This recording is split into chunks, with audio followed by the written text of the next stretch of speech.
अच्छा जी। तो CS 506 web design and development lecture number हमारा 3 स्टार्ट हो रहा है यहाँ पे। और जैसे मैंने लेक्चर्स के शुरू में मैंने बताया था कि इसके अंदर हम दूसरी जो हमारी लैंग्वेज है C++ उसको कंपैरेटिवली साथ-साथ मिला के जो है हम करेंगे। उसके अंदर हमारी CS 201 इंट्रोडक्शन टू प्रोग्रामिंग और उसके अलावा हमारी CS 304 ऑब्जेक्ट ओरिएंटेड प्रोग्रामिंग जो है, ये दोनों इसके अंदर बराबर पे ही इस्तेमाल होंगी। तो इसके अंदर मैंने बताया था कि लेक्चर नंबर 3, 4, 5, 6, 7 यहाँ तक जो है तकरीबन आई थिंक 9-10 तक जो है हमारे वही टॉपिक हैं रिलेटेड टू जावा, जो हमने 201 में और 304 में ऑब्जेक्ट ओरिएंटेड और डाटा टाइप्स के बारे में और वेरिएबल्स के बारे में हमने जो स्ट्रिंग्स वगैरह के बारे में हमने पढ़ा था C++ के हवाले से, हमने वही चीज़ें अब यहाँ पे पढ़नी है जावा के हवाले से। ठीक है, तो लेक्चर नंबर हमारा है 3, पेज नंबर बन रहा है यहाँ पे 19 और टॉपिक है हमारा स्ट्रिंग। अब स्ट्रिंग क्या चीज़ होती है? स्ट्रिंग आप समझ लें कि एक किस्म की एक डाटा टाइप होती है। ठीक है, और ये एक ऐसी डाटा टाइप है जो करैक्टर डाटा टाइप प्लस हमारी इंटीजर डाटा टाइप प्लस हमारी फ्लोट डाटा टाइप प्लस एक एडिशनल फीचर के साथ हम इसको इस्तेमाल कर सकते हैं। यानी कि हम C++ में या जावा के अंदर ही हम इंटीजर को इस्तेमाल करते हैं, हम इंटीजर डाटा टाइप इस्तेमाल करते हैं अगर हमने कोई रियल नंबर जो है वो स्टोर करवाना हो, प्रॉपर इक्वल नंबर जो है, जैसे कि 2 हो गया या 3 हो गया या 4 हो गया, अप टू एनी नंबर। ठीक है, एक जो प्रॉपर नंबर होता है। उसके बाद हम फ्लोट इस्तेमाल करते हैं। ठीक है, अगर हमने इसके अंदर कोई डेसिमल पॉइंट वाला नंबर डालना हो, for example 3.44, 3 point something anything, इसी के साथ हम फ्लोट की तरह ही हमारा एक डबल होता है और उसका भी यही मकसद होता है कि एक न्यूमेरिक ये डेसिमल वैल्यू को जो हम अपना इंट्रोड्यूस करवाते हैं, स्टोर करते हैं। तो हमारा जो स्ट्रिंग है वो क्या करता है, ये इंटीजर को भी स्टोर करने की सलाहियत रखता है, फ्लोट वैल्यू को, डबल को, और इसके साथ साथ हमारी जो करैक्टर वैल्यू होती है, चार जिसको हम कहते थे CHAR करैक्टर वैल्यू, उन सब को इकट्ठा एक ही वेरिएबल के अंदर स्टोर करने की सलाहियत रखता है। ठीक है, तो ऐसी सिचुएशन में हम स्ट्रिंग्स इस्तेमाल करते हैं बजाय इसके कि हम कैरेक्टर्स को एज अ पॉइंटर इस्तेमाल करें। अब चूंकि जावा के अंदर पॉइंटर होता नहीं है, तो ऐसी सिचुएशन में हम क्या करते हैं कि हम स्ट्रिंग इस्तेमाल करते हैं। तो इसकी क्या इसके बारे में लिखा गया है कि a string is commonly considered to be a sequence of characters stored in memory and accessible as a unit. Sequence of characters का मतलब है जिसके अंदर ABC 1 2 3 प्लस माइनस स्पेसिस भी आती हैं, हर स्पेशल कैरेक्टर, यानी कि जो चीज़ हम लिख सकते हैं ना, वो कैरेक्टर में आ जाए, वो न्यूमेरिक में आ जाए, वो डेसिमल में आ जाए, वो स्पेशल कैरेक्टर्स आ जाएं, जैसे प्लस माइनस आ गया। ठीक है, अगर इस तरह की भी कैरेक्टर्स हमने स्टोर करके स्क्रीन के ऊपर अपीयर करने हैं ना मेमोरी के थ्रू, तो हम उन सबको स्ट्रिंग के थ्रू जो है वो कर सकते हैं, स्टोर कर सकते हैं in a memory and accessible as a unit, और वो as a single unit accessible होते हैं। जैसे मैं यहाँ पे लिखता हूँ ABC 1 2 3.45। ठीक है, जब मैं इसको मेमोरी के अंदर स्टोर करूंगा तो ये एक स्ट्रिंग के अंदर स्टोर हो जाएगा और ये एक मेमोरी यूनिट या एक डाटा यूनिट बन जाएगा। जब हम इसको एक्सेस करेंगे तो मेमोरी के अंदर से ये ABC 1 2 3.45 ये पूरे का पूरा as a single entity, as a single unit fetch होके हमारी स्क्रीन के ऊपर आ जाएगा। ठीक है, ये बेनिफिट होता है हमारे स्ट्रिंग का। अब स्ट्रिंग के अंदर ये तो हमने काम कर लिया, लेकिन अगर एक और चीज आती है जिसको हम कहते हैं कॉन्कैटिनेशन। इसमें क्या होता है कि अगर हमारे पास दो स्ट्रिंग्स हैं और हमने उन दोनों स्ट्रिंग्स को इकट्ठा मिला के स्क्रीन के ऊपर शो करवाना है, तो वो हम करते हैं यूजिंग कॉन्कैटिनेशन एंड प्लस। ये जो एडिशन वाला सिंबल होता है, ये प्लस का सिंबल जावा के अंदर एज अ कॉन्कैटिनेशन भी इस्तेमाल किया जा सकता है। अगर हम इस प्लस के नंबर को, प्लस के ऑपरेटर को यूज करें नंबर्स के साथ, तो ये एडिशन परफॉर्म करेगा, और अगर हम इसको यूज करें स्ट्रिंग या कैरेक्टर के साथ तो ये कंकैटिनेशन करेगा। ठीक है, एडिशन कैसे परफॉर्म करेगा? अगर मैं लिख दूं जैसे ये सिस्टम आउट लिखी है, ये लाइन में आपको समझाता हूं कि ये क्या चीज़ है। तो मिसाल के तौर पे मैं अपना आउटपुट की कमांड लिखूं और उसके अंदर मैं लिख दूं 4 + 5। ठीक है, तो मुझे आंसर में क्या मिलेगा? 5 और 4 9। ठीक है, अगर मैं वही आउटपुट की कमांड लिखूं और यही 4 + 5 जो है इसको मैं एज अ स्ट्रिंग ले लूं, यानी कि मैं कोटेशंस लगा के, डबल कोटेशंस लगा के प्लस और फिर डबल कोटेशंस लगा के मैं अपना 5 लिख दूं, तो फिर मुझे स्क्रीन के ऊपर क्या मिलेगा? 4 5, यानी कि 45। ये इन दोनों को मिला देगा। इसी तरीके से 4 और 5 की जगह पे मैं कोई नाम भी लिख सकता हूं। फॉर एग्जाम्पल मैंने लिखना है, कोटेशन लगा के मैंने लिख दिया HELL हेल, ठीक है, प्लस कोटेशन लगा के ओ लिख दिया, ठीक है, तो स्क्रीन के ऊपर मुझे क्या दिखेगा, हेलो। इन दोनों को ये मिला देगा, ठीक है। इस मिलाने को हम कहते हैं कॉन्कैटिनेशन। तो जैसे मैंने आपको पहले बताया थोड़ी देर पहले कि जब हम अपने इस प्लस ऑपरेटर को यूज करते हैं डायरेक्टली नंबर्स के साथ, चाहे वो इंटीजर नंबर्स हों, चाहे वो फ्लोट नंबर्स हों, चाहे वो डबल नंबर्स हों, वो जस्ट नंबर्स हों, एक्चुअल मैथमेटिकल नंबर्स हों, तो उनके ऊपर ये प्लस का साइन जो है, प्लस ऑपरेटर जो है, एज अ एडिशन परफॉर्म करेगा, ठीक है। जैसे हमने किया 4 + 5 = 9 आ गया। अगर हम इन्हीं वेरिएबल्स को या इन्हीं डाटा इनपुट्स को एज अ स्ट्रिंग इस्तेमाल करेंगे, स्ट्रिंग कैसे इस्तेमाल होती है कि अगर मैं इनको कोटेशंस के अंदर रख दूं, डबल कोटेशंस के अंदर, तो ये स्ट्रिंग्स बन जाएंगे। जैसे कि यहाँ हेलो और वर्ड लिखा हुआ है, ठीक है। अब हेलो और वर्ड को देखो कि हेलो को डबल कोटेशन के अंदर रखा हुआ है, वर्ड को भी डबल कोटेशन के अंदर जो है वो इनक्लोज किया हुआ है, दरमियान में प्लस का साइन लगा हुआ है। तो जब ये सीक्वेंस एग्जीक्यूट होगी और स्क्रीन के ऊपर हमारा डाटा आउटपुट करेगा, तो हमें स्क्रीन के ऊपर दिखेगा हेलो वर्ड, ठीक है। ये हेलो का वर्ड, हेलो का जो लफ्ज़ है वो, और वर्ड का जो लफ्ज़ है वो, इन दोनों को स्क्रीन के ऊपर आमने सामने अपीयर कर देगा, यानी कि इनको आपस में यहाँ से जोड़ देगा। इस प्रोसेस को हम कहते हैं कॉन्कैटिनेशन। सिमिलरली अगर हमने स्क्रीन के ऊपर इसके साथ कोई वेरिएबल कॉल करना है, तो हम किसी भी वेरिएबल को बिना कोटेशंस के कॉल करेंगे, ठीक है। इसका मैं आपको करके दिखाता हूँ थोड़ा सा, और ये जो सिस्टम आउट प्रिंट लाइन वाली जो कमांड है, इसका भी मैं आपको दिखाता हूँ। तो एक वेबसाइट है JDoodle, DOODLE, ठीक है। ये एक किस्म का ऑनलाइन कंपाइलर है जिसके ऊपर आप बेसिक लेवल की ऑनलाइन फंक्शनलिटीज़ परफॉर्म कर सकते हो। तो आपको इन चीज़ों के लिए जो है वो कोई इसका स्पेसिफिक कंपाइलर वगैरह करने की ज़रूरत नहीं पड़ेगी। अब यहाँ पे देखें ऑलरेडी एक प्रोग्राम जो है वो लिखा हुआ है, इसमें से मैं ये चीज़ें हटा देता हूँ, ठीक है, ये हमारे काम की नहीं है। मैं यहाँ पे क्या करता हूँ, ये वाला काम करते हैं कि सिस्टम आउट प्रिंट ln। पहले तो मैं ये समझाता हूँ कि ये क्या चीज़ होती है। जैसे कि हम अपने C++ लैंग्वेज के अंदर हमने एक चीज़ इस्तेमाल की थी कि हम C++ के अंदर लिखते होते थे, इसको मैं थोड़ा सा जूम कर लूँ। C++ के अंदर हम लिखते होते थे सी आउट, कहाँ गया, सी आउट डबल लेस देन, और यहाँ पे आगे हम अपनी वो स्टेटमेंट लिखते थे जो हमने लिखनी शो करवानी है। जो स्टेटमेंट हमने स्क्रीन के ऊपर एज इट इज़ शो करवानी होती थी, उसको ऐसे हम डबल कोटेशन की फॉर्म में लिख देते थे। जैसे मैं यही कोटेशन यहाँ से कॉपी कर लेता हूँ, और सी आउट डबल लेस देन, और डबल कोटेशन के अंदर हम लिख दिया सम ऑफ x + y = और आगे फिर डबल लेस देन लगा के हम अपना वो वेरिएबल कॉल करते थे जिस वेरिएबल की वैल्यू हमने स्क्रीन के ऊपर शो करवानी है, ठीक है। जैसे कि ये z है और मैंने इसकी वैल्यू शो करवानी है, तो मैं यहाँ पे z लिखूंगा, आगे सेमीकोलन डाल दूंगा। ये लाइन क्या करेगी कि स्क्रीन के ऊपर प्रिंट करेगी सम ऑफ x + y = z की जो भी वैल्यू है, मिसाल के तौर पे z = 10 है, तो ये आ जाएगा सम ऑफ x + y = 10।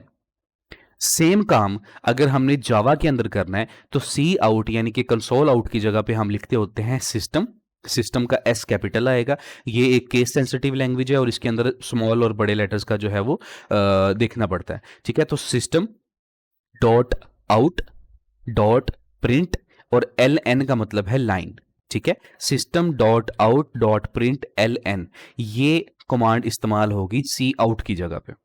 हालांकि देखा जाए तो सी आउट छोटा सा लफ्ज़ है, तो उस वो ज़्यादा इजी है, लेकिन ये भी अगर आप 2-4 बार करेंगे तो आपको समझ में आ जाएगा। So system dot out, system के थ्रू हमने आउटपुट लेना है, और हमने क्या करना है, हमने प्रिंट लाइन करना है। इससे आगे आने वाली लाइन को हमने एज इट इज स्क्रीन के ऊपर प्रिंट कर देना है, जो भी फंक्शनैलिटी वो परफॉर्म करेगी, ठीक है। अब इसी JDoodle के अंदर हमारे पास सी का कंपाइलर भी होता है, C++ का कंपाइलर। तो मैं अगेन JDoodle को ओपन करता हूँ और उसके अंदर C++ वाला कंपाइलर ओपन करता हूँ, क्योंकि रेफरेंसेस मैं इस लेक्चर सीरीज़ के अंदर मैं रेफरेंस के अंदर C++ इस्तेमाल कर रहा हूँ, क्योंकि वो नॉर्मली शुरू में पढ़ी होती है, जैसे आपने पढ़ी होगी शुरू के अंदर, ठीक है। अब इसके अंदर आप देखो क्या आ रहा है। सबसे पहले हमने अपनी हेडर फाइल कॉल की, ठीक है, आईओ स्ट्रीम। उसके हेल्पिंग के लिए हमने एक स्टैंडर्ड नेम स्पेस लेनी पड़ती है, तो यूजिंग नेम स्पेस STD हमने यहाँ पे कर लिया। उसके बाद हम मेन में आए, और मेन के अंदर आने के बाद हमने क्या किया जी, हमने 2 वेरिएबल डिक्लेयर किए। इंट x = 10 हमने उसको डिफाइन कर दिया, इंट y = 25, 25 और इसको 20 हम कर लेते हैं, 20 और 10 30 होता है, ठीक है। आगे हमने कमांड लिखी है इंट z, एक वेरिएबल डिक्लेयर किया और उसको हमने कह दिया कि दैट z = x + y, ये x और y के इक्वल है। हमने आगे कर दिया C out double less than sum of x + y = double less than z, ठीक है, कि z की जो वैल्यू है वो सम होगा और वो स्क्रीन के ऊपर प्रिंट हो जाए। जब हम इसको एग्जीक्यूट करेंगे तो यहां हमारे पास उसका आंसर आ जाना चाहिए sum of x plus Y is equal to 30। जैसे यहां पे ये लिखा आ गया कि sum of x plus Y is equal to 30। सही है, प्रॉपरली प्रिंट हो गया। यही काम अगर हमने जावा के अंदर करना हो तो हम कैसे करेंगे, हम पहले इसी तरीके से अपने वेरिएबल्स को डिक्लेयर करेंगे। जैसे यही तीनों वेरिएबल्स मैं यहां से उठा के ले जाता हूं वहां पे। सबसे पहले हम अपने वेरिएबल्स डिक्लेयर करेंगे, int x is equal to 10, int y is equal to 20, int z is equal to x plus 5। ठीक है, उसके बाद ये जो हमारी सी प्लस वाली जो एक डिफॉल्ट लाइन है, सी आउट डबल लेस देन, इस स्टेटमेंट को एज इट इज प्रिंट कर दो क्योंकि ये डबल कोटेशन के अंदर है। और उसके बाद आगे जी की वैल्यू को यहाँ पे कॉल कर लिया जाए। इसकी बजाय हम क्या लिखते हैं, मैं इसको यहाँ से कॉपी कर लेता हूँ। इसकी बजाय हम यहाँ पे ये लिखते हैं, सी आउट की जगह पे हम यहाँ पे लिखेंगे, इसको मैं यहाँ पे ले जाता हूँ। सी आउट की जगह पे हम लिखेंगे system dot out dot print line. Double less then की जगह पे हम स्मॉल ब्रैकेट लगाएंगे। डबल कोटेशन वैसे ही डबल कोटेशन के तौर पे आ जाएगी। जो स्टेटमेंट हमने लिखनी थी वो as it is as a statement लिखी जाएगी। इसके अंदर हम जो भी चेंजेस करना चाहें कर सकते हैं। उसके बाद अगेन डबल लेस देन और फिर हम अपना वेरिएबल यहाँ पे कॉल करते हैं। इसकी बजाय यहाँ पे हम क्या करेंगे कि इस पहले डबल लेस देन की बजाय हमारा यहाँ पे ब्रैकेट स्टार्ट हो जाएगा और इस डबल लेस देन जिस जगह पे हमने अपने वेरिएबल को अटैच करना है उस जगह पे हम अपना ये प्लस और आगे वेरिएबल का नाम लिखेंगे। ये plus as a concatenation use होगा। कंकैटिनेशन यहाँ पे कैसे हो रही है, जैसे मैंने आपको बताया था कि कंकैटिनेशन जो है वो जावा के अंदर या किसी भी लैंग्वेज के अंदर जो है इन मेथड्स के थ्रू होती है कि अगर तो आप उसको डायरेक्ट दोनों साइडों पे नंबर दे देते हो इस तरीके से तो फिर तो वो अपना सम परफॉर्म करेगा। लेकिन अगर आप उसकी एक साइड पे जो है वो कोई ऐसे डबल कोटेशन के अंदर स्ट्रिंग दे देते हो, फिर प्लस लगाते हो और उसके आगे आप उसको कोई वेरिएबल या कोई नंबर या कोई भी एक कमांड दे देते हो, बेशक आप अगला भी स्ट्रिंग ही लगा दो, लेकिन जब आप प्लस को इस्तेमाल कर रहे हो और दोनों साइडों पे नंबर हैं फिर वो एडिशन परफॉर्म करेगा। लेकिन आप अगर प्लस इस्तेमाल कर रहे हो और उसकी दोनों साइडों में से किसी एक साइड पे वेरिएबल है या स्ट्रिंग है, नंबर के अलावा कुछ भी है एक साइड पे, तो वो कंकैटिनेशन परफॉर्म करेगा और वो दोनों लफ्जों को आपस में जोड़ देगा। यानी कि अगर मैं यहाँ पे लिखता हूं हेलो प्लस आगे मैं लिख देता हूं 4, तो स्क्रीन के ऊपर क्या प्रिंट हो जाएगा, हेलो 4। अगर मैं 4 की जगह 5 कर देता हूं तो यहां पे 5 हो जाएगा। ठीक है, ये उन दोनों लफ्जों को आपस में जोड़ देगा। जबकि ये जो ऊपर वाला है इसके अंदर 5 प्लस 4 जो है वो एज अ 9 प्रिंट करेगा स्क्रीन के ऊपर। और मैं ये दोनों चीजें आपको करके दिखाता हूं। अच्छा जी, अब यहाँ पे आते हैं वापस अपनी स्टेटमेंट की तरफ। तो सी आउट की जगह पे हमने लास्ट टाइम रिपीट कर देता हूँ कि सी आउट की जगह पे हमने लिखा system dot out dot print line. आगे हमने ब्रैकेट लगा के डबल कोटेशन के अंदर अपनी स्टेटमेंट लिखी, कंकैटिनेट कर दिया हमने जी को, क्योंकि जी एक ऐसा वेरिएबल है जिसके अंदर हम अपना सम स्टोर कर रहे हैं और ये सम हमने अपनी स्क्रीन के ऊपर शो करवाना है। ठीक है, अब मैं इसको कंपाइल करता हूं तो इसका आंसर भी एग्जैक्टली यही वाला आएगा जो हमें सी प्लस प्लस के अंदर आया था कि sum of X plus Y is equal to 30। ठीक है, इसको मैं करता हूं एग्जीक्यूट और स्क्रीन के ऊपर हमारे पास लिखा हुआ आ गया sum of X plus Y is equal to 30। दोनों का आंसर आप देख लें बिल्कुल सेम आया। ये जो आपको नीचे ये एक स्टेटमेंट लिखी हुई नजर आ रही है ये थोड़ी सी नॉय कर रही होगी, ये एक्चुअली बोल रहा है कि मुझे मेन स्पेसिफाई करो कि मेन क्या काम करेगा। तो हम मेन को जरा एज अ इंटीजर स्पेसिफाई कर देते हैं। लो जी, वो वार्निंग भी वहां से खत्म हो जाएगी। ठीक है, तो sum of X plus Y is equal to 30 C plus plus के अंदर ये कमांड यूज करके आया और जावा के अंदर हमारे पास ये वाली कमांड यूज करके आया।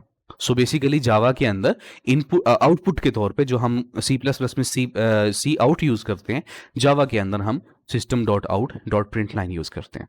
और प्लस का सिंबल हम अगर सिर्फ नंबर्स के साथ यूज करें तो वो एडिशन परफॉर्म करेगा और नंबर से हट के कोई भी एक स्टेटमेंट अगर आ जाती है तो वो कंकैटिनेशन परफॉर्म करेगा।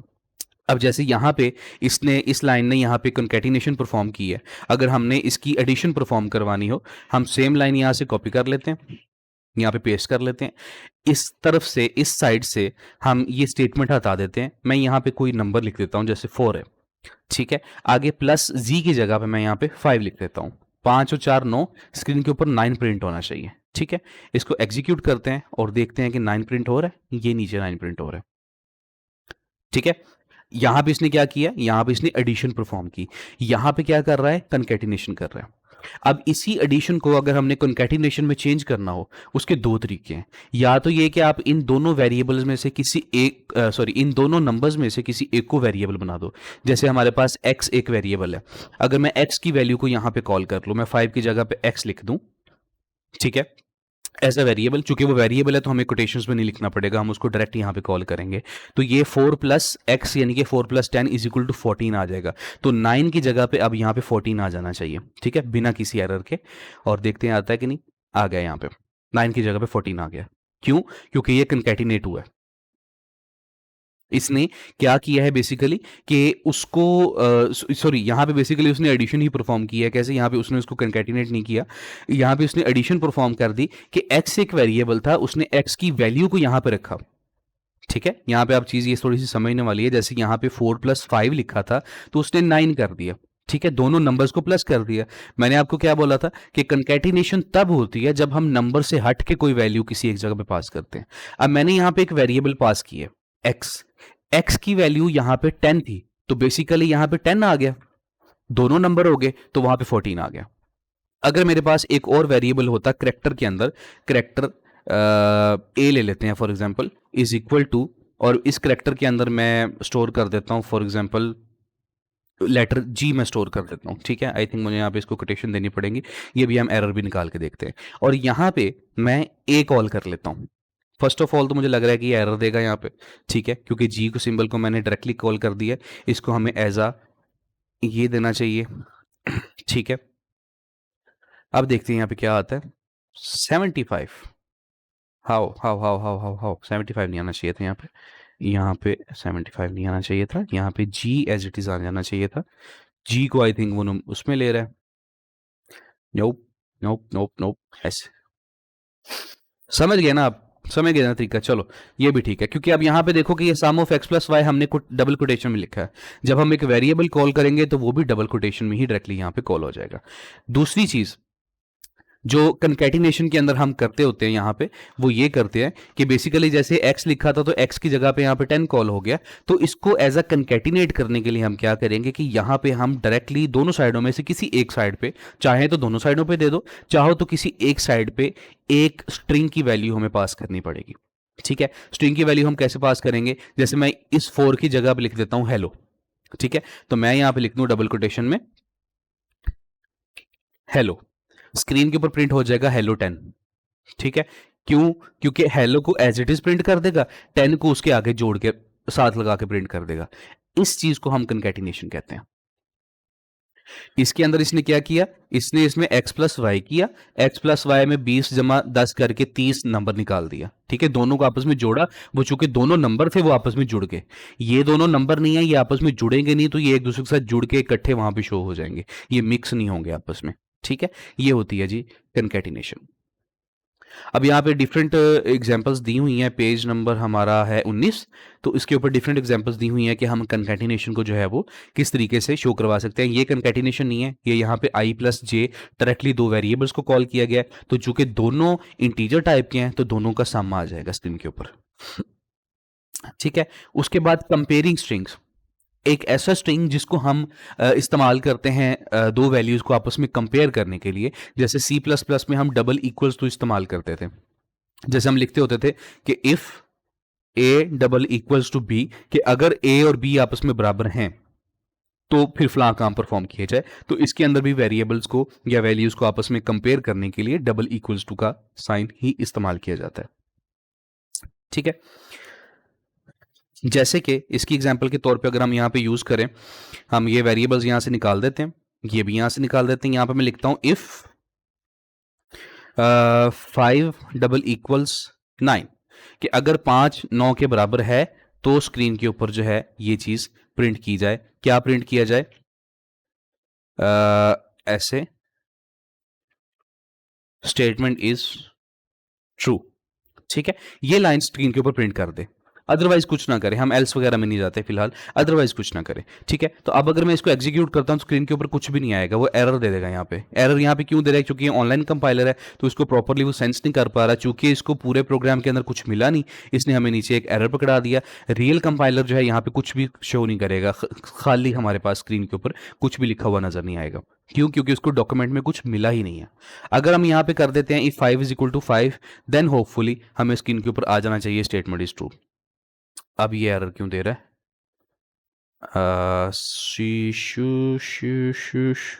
एक वो ज्यादा है आई थिंक, ये इसके साथ मिल गया, ये वाली ब्रैकेट इसके साथ मिल गई, ये इसके साथ, ये ले जी, चल गया, स्टेटमेंट इज ट्रू।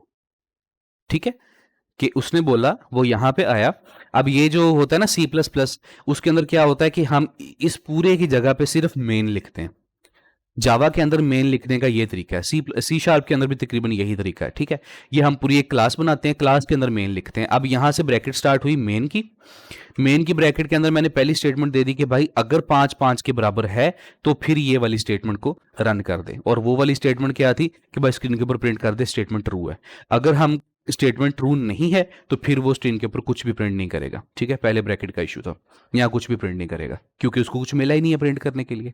तो ये होती है हमारी कंपैरिजन ऑपरेटर्स। अच्छा, उसके बाद आता है जी हमारे पास प्रिमिटिव डाटा टाइप। ठीक है, प्रिमिटिव डाटा टाइप्स क्या होती हैं, इसकी यहाँ पे डेफिनेशन थोड़ी सी निकल के आ जाएगी, तो यहाँ से मैं आपको दिखाता हूँ कि primitive data types are the most basic data types available within a Java language. Primitive data types जो हैं ये जावा की लैंग्वेजेस, जावा की डाटा टाइप्स होती हैं। और वो कौन कौन सी होती हैं? टोटल 8 हैं। Boolean, byte, character, short, int, long, float and double. ये ऑलमोस्ट वही है जो सारी की सारी हमने सी प्लस प्लस के अंदर इस्तेमाल की हुई हैं। हमने सी प्लस प्लस के अंदर अब तक बेसिक से या ऊप लेवल तक हमने बुलियन इस्तेमाल किया है जिसकी 2 ही वैल्यूज होती है, ट्रू और फॉल्स। हमने करेक्टर इस्तेमाल किया है, हमने शॉर्ट इंटीजर इस्तेमाल किया है, हमने लॉन्ग इंटीजर इस्तेमाल किया है, उसके बाद हमने फ्लोट यूज किया और डबल यूज किया है। टोटल 8 हमारी प्रिमिटिव डाटा टाइप्स होती हैं। ठीक है, और जावा के अंदर ये 8 हैं हमारी डाटा टाइप्स जिनको हम प्रिमिटिव डाटा टाइप्स कहते हैं। इनके अलावा दूसरी होती हैं जिनको हम नॉन प्रिमिटिव डाटा टाइप्स कहते हैं। नॉन प्रिमिटिव कौन सी होती हैं? वो ये वाली होती हैं एज, एरे, क्लास, स्ट्रिंग और इंटरफेस। अब प्रिमिटिव में और नॉन प्रिमिटिव में क्या फर्क आता है? प्रिमिटिव वो होती हैं जो at a time single value के साथ जो है वो डील करने के लिए इस्तेमाल की जाती हैं। जैसे फॉर एग्जांपल मैं करेक्टर यूज करता हूं तो करेक्टर की एक ही वैल्यू होगी, इंटीजर की एट अ टाइम एक वैल्यू होगी, फ्लोट की भी, डबल की भी, बुलियन की भी एक ही वैल्यू होती है एट अ टाइम, या ट्रू होगी या फॉल्स होगी। ठीक है, इसी तरीके से अगर हम नॉन प्रिमिटिव की बात करते हैं तो उसके अंदर क्या आता है? एरे आता है। Array at a time multiple values के साथ डील करने के लिए यूज किया जाता है। हम एरे बनाते ही इसलिए हैं ताकि उसके अंदर मल्टीपल वैल्यूज को स्टोर कर सकें। क्लास के अंदर भी, क्लास एक यूजर डिफाइंड डाटा टाइप है और क्लास हम कभी भी एक डाटा टाइप के थ्रू का इस्तेमाल करने के लिए हम पूरी की पूरी क्लास नहीं बनाते। हम क्लासेस भी तभी बनाते हैं जब हमारे पास मल्टीपल टाइप्स ऑफ डाटाज होते हैं और हमने उनको सिक्योर तरीके से जो है वो एग्जीक्यूट करवाना होता है। Similarly goes with string. String का जैसे मैंने आपको बताया था कि स्ट्रिंग भी हम तब इस्तेमाल करते हैं जब हमने डिफरेंट डाटा टाइप्स को इकट्ठा कंबाइन करके यूज करना हो। सो करेक्टर है या इंटीजर है या कुछ स्पेशल करेक्टर्स है, अगर हम उनको कंबाइन करके एक स्टेटमेंट के अंदर लिखना चाहते हैं तो हम अपना स्ट्रिंग इस्तेमाल करते हैं। And so same goes with interface. Interface भी कभी भी अकेला नहीं होता, इंटरफेस भी हमेशा मल्टीपल वैल्यूज को मिला के एक चीज बनती है। इंटरफेस से मुराद ये है कि अगर मैंने कोई स्टेटमेंट लिखी है या कोई मल्टीपल फॉर्मूलाज और एक्शंस परफॉर्म किए हैं, उन सब को इकट्ठा करके स्क्रीन के ऊपर अपीयर करना है। मिसाल के तौर पर मैट्रिक्स की बात कर लें तो मैट्रिक्स के अंदर कभी भी एक वैल्यू नहीं होती, मैट्रिक्स के अंदर एटलीस्ट 2 वैल्यूज हों तब वो मैट्रिक्स बनता है, अदरवाइज वो मैट्रिक्स नहीं होगा। तो वो इंटरफेस की कैटेगरी में आता है। तो ये इंटरफेस के अंदर हमारे ये नॉन प्रिमिटिव के अंदर हमारे पास 1 2 3 और 4, टोटल ये 4 डाटा टाइप्स आती हैं जो कि नॉन प्रिमिटिव डाटा टाइप्स हैं जावा के अंदर। और प्रिमिटिव हमारे पास टोटल 8 आती है। ठीक है, उसके बाद टर्म आती है ऑब्जेक्ट। जावा के अंदर हमारा काम ही ऑब्जेक्ट के ऊपर होता है। Everything in Java is an object.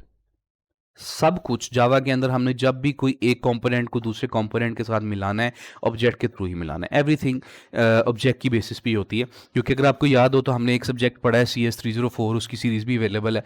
तो उसके अंदर क्या है कि जब हम क्लास पे काम करते हैं, हम इनहेरिटेंस करते हैं, तो इनहेरिटेंस में जनरलाइज़्ड क्लास को हम अपनी पेरेंट क्लास या डिराइव्ड क्लास के साथ मिलाने के लिए हम क्या करते हैं कि ऑब्जेक्ट का इस्तेमाल करते हैं। उसके अंदर हमारे छोटे-छोटे ऑब्जेक्ट्स होते हैं, जैसे कि मिसाल के तौर पे अगर आप आपको दूँ कि अगर हमारे पास स्टूडेंट क्लास है, तो स्टूडेंट S1, ठीक है? ये S1 हमारा ऑब्जेक्ट है।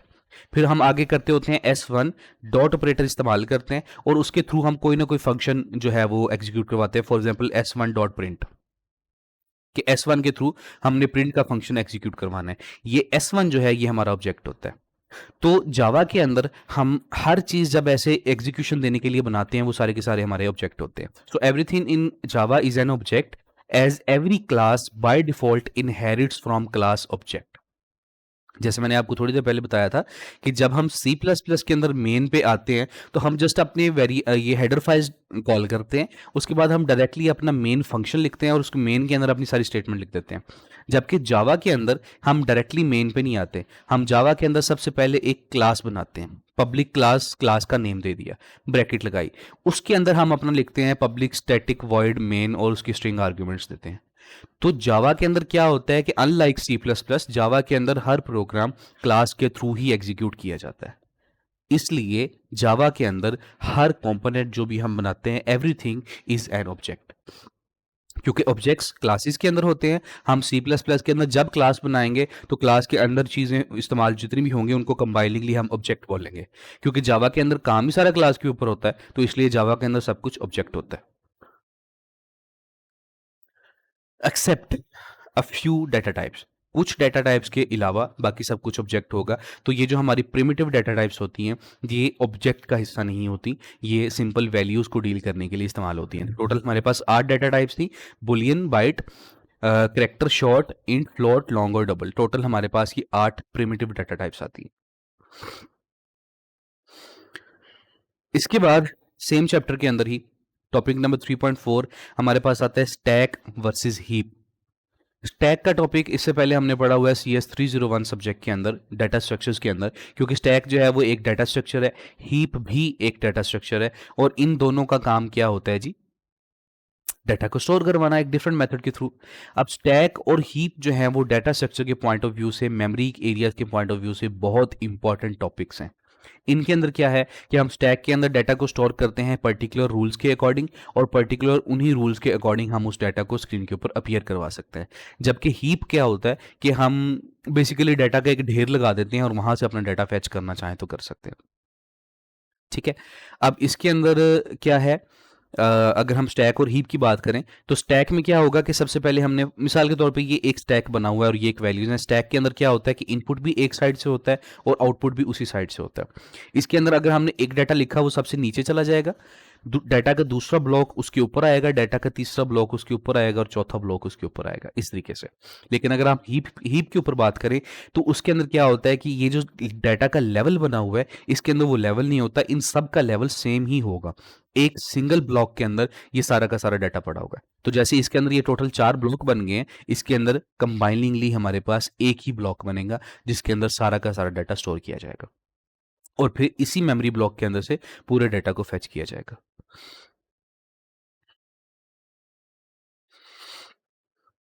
उसके बाद एक टर्म आती है रैपर क्लास।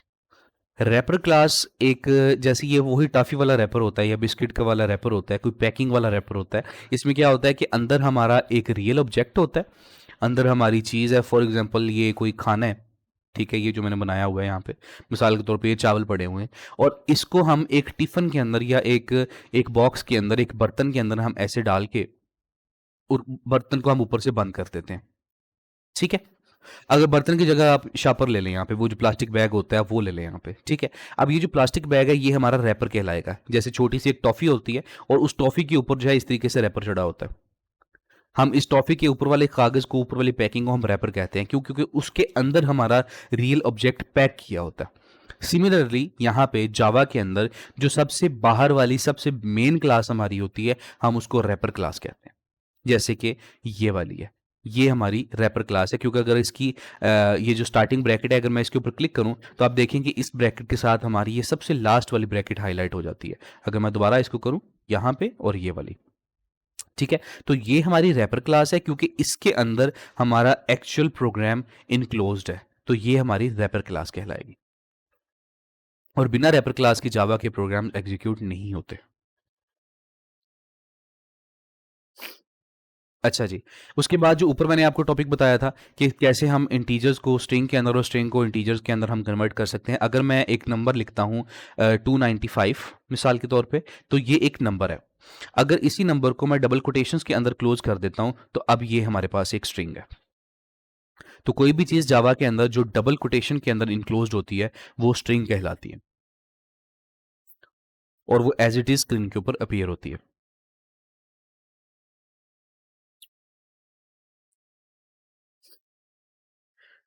अच्छा जी, इसके बाद कंट्रोल स्ट्रक्चर बस ये नॉर्मल एक थ्योरी लिखी हुई है। यहाँ पे हमारा चैप्टर नंबर 3 हो जाता है ख़त्म।